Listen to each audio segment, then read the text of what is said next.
Okay, question 39.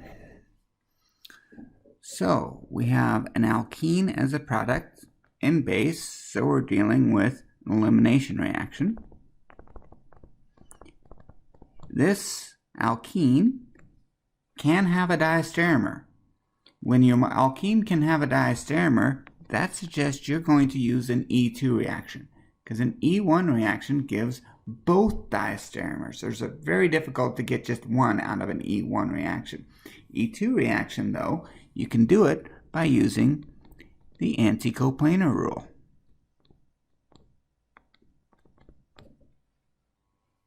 So first thing to do is you have to figure out which side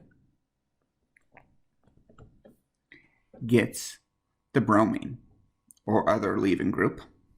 So you have two options. It can be this side or it can be this side.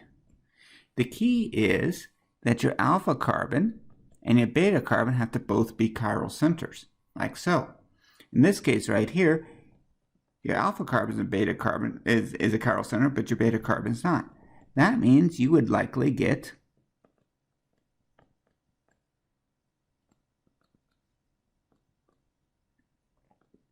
both of these. Moreover, see you have a hydrogen right here. This is a small base, so it's going to go for the less substituted side. Sorry, not less substituted. Small base goes for the more substituted. It's been a long, long day.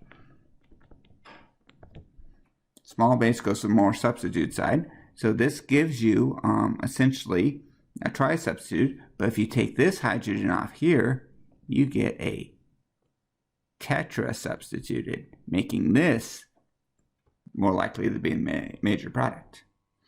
So therefore, you want the bromine to be on that carbon. Next thing to do is draw the bromine and the hydrogen anti-coplanar to each other, like so. And when you do so, then you can fill in the rest. You just pick some geometries, like the Church-Butyl group. I'm going to choose that to be wedge. Once you make your first choice, everything else comes from that choice.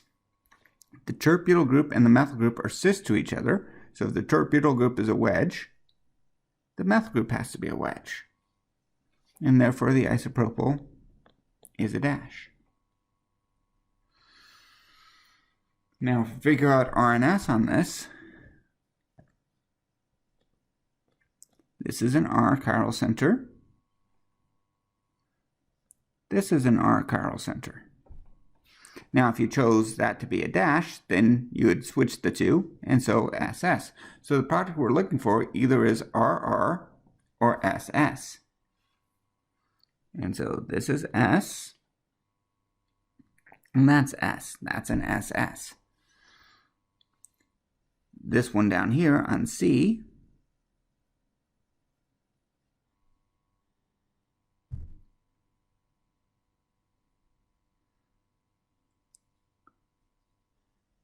is R. That one's R. I think I did something wrong here. Yeah, sorry. Messed up on this chiral centers. Okay, it's been one long day. This has the highest priority. When you're doing RNS, just make sure, if you're trying to figure out the geometry, make sure you're using the same priorities.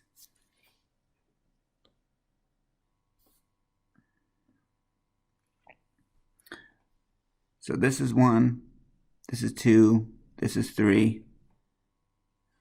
That's S. So it should be SR or RS. I'm sorry.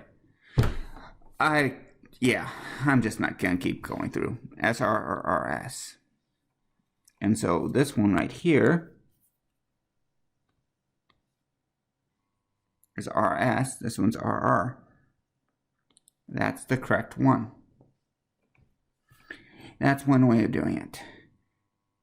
Here's how I do it.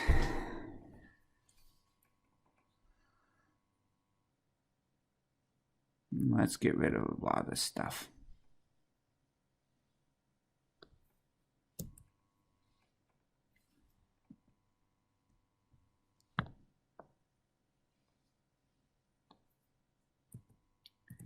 Here's another way of doing it.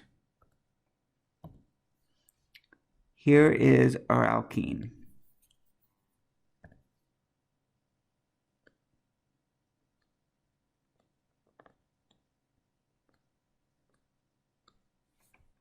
We know the bromine has to be on this carbon because we want both the alpha carbon and the beta carbon to be both chiral centers.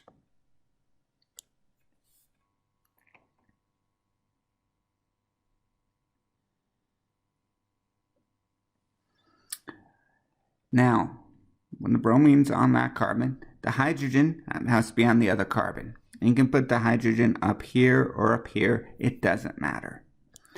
I'm going to put it up here. Now, with the anti-coplanar rule, if the bromine's a wedge, the hydrogen must be a dash. If you chose the hydrogen to be up here, then that means that isopropyl group is a wedge.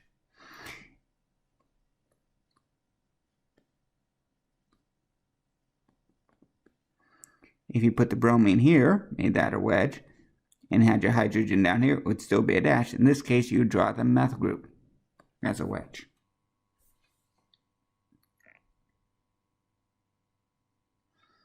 It's a shortcut.